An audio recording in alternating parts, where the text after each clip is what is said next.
ওমানের বিপক্ষে দাপুটে জয়ে এশিয়া কাপ শুরু করেছে পাকিস্তান ক্রিকেট দল। অন্যদিকে ভারত তাদের প্রথম ম্যাচে হারিয়েছে সংযুক্ত আরব আমিরাতকে। এই দুই দলই এবার একে অপরের বিপক্ষে মাঠে নামছে শক্তিমত্তায় পাকিস্তানের চেয়ে অনেকটাই এগিয়ে ভারত, যদিও বর্তমান ফর্ম আত্মবিশ্বাস যোগাচ্ছে পাকিস্তান ক্রিকেট দলকে। ভারতের বিপক্ষে মাঠে নামার আগে এমনটাই জানিয়েছেন পাকিস্তান অধিনায়ক সালমান আলী আগা। ভারতের বিপক্ষে ম্যাচটি বড় ভূমিকা রাখবে পাকিস্তানের পরবর্তী রাউন্ডে যাওয়ার ব্যাপারে।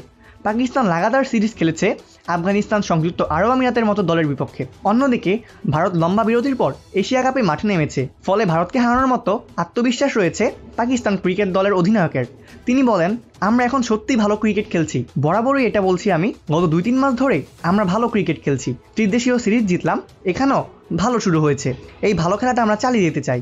যদি যথেষ্ট লম্বা সময় ধরে নিজের পরিকল্পনা বাস্তবায়ন করে যেতে পারি, আমরা বিশ্বের যে কোনো দলকে হারানোর ক্ষমতা রাখি। পাকিস্তানের অবশ্য এখন দুর্বলতা ব্যাটিং, বাবর আজম ও মোহাম্মদ রিজওয়ানের মতো ব্যাটার নেই দলটিতে, তবে তাদের শূন্যতা পূরণ করতে পারছেন না অন্য কেউ। অধারাবাহিকতায় ভুগছেন সাহিবজাদা ফারহান, ধারাবাহিকভাবে রান পাচ্ছেন না উইকেট রক্ষক ব্যাটার মোহাম্মদ হারিসও। সালমান অবশ্য ঘুরে দাঁড়ানোর ইঙ্গিত দিয়েছেন, তিনি বলেছেন, ব্যাটিংয়ে আমাদের আরও কাজ করার বাকি আছে, তবে বোলিংয়ে আমরা অসাধারণ হচ্ছি। স্পিনাররা আজকে খুব ভালো বল করেছে, আমাদের 3 জন স্পিনার সবাই আলাদা ধরনের, পাশাপাশি সাইম নতুন ও পুরনো বলে খুব ভালো বল করছে। সংযুক্ত আরব আমিরাতেই সবসময় বেশি স্পিনারের প্রয়োজন হয়, তাই শক্তিমত্তার দিক থেকে আমরা ভারতকে হারানোর মতো আত্মবিশ্বাস রাখি। অপূর্ব দাস, প্লেভাস নিউজ।